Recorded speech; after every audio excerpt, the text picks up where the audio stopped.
আল্লাহ নামাজের জন্য ডাকে না। এই উম্মতকে এতটুকু ভালোবাসেন যে আল্লাহ কথা বলার জন্য ডাকেন, নামাজের জন্য ডাকেন না।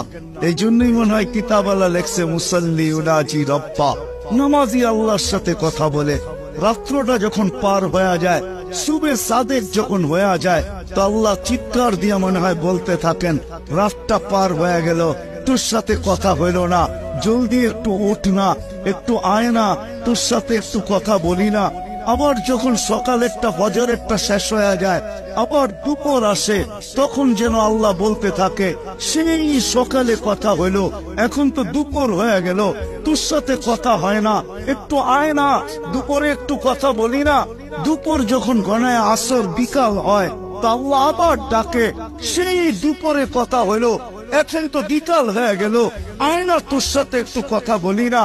বিকালের পরে যখন সূর্য ডুবে যায়, তো আল্লাহ আবার বলে, সেই বিকালে কথা হইলো, আর সূর্যটা ডুবে গেল, এখন তো রাত্রই হয়ে গেল, আয় না, তোর সাথে একটু কথা বলি না, যেটাকে মাগরিব বলে।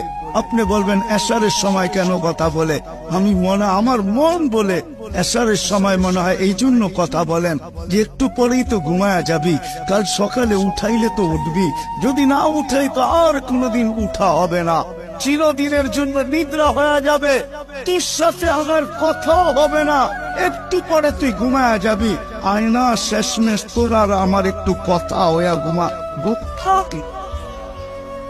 আমার তো মনে হয় আল্লাহ কথা বলার জন্য ডাকে, নামাজের জন্য ডাকে না।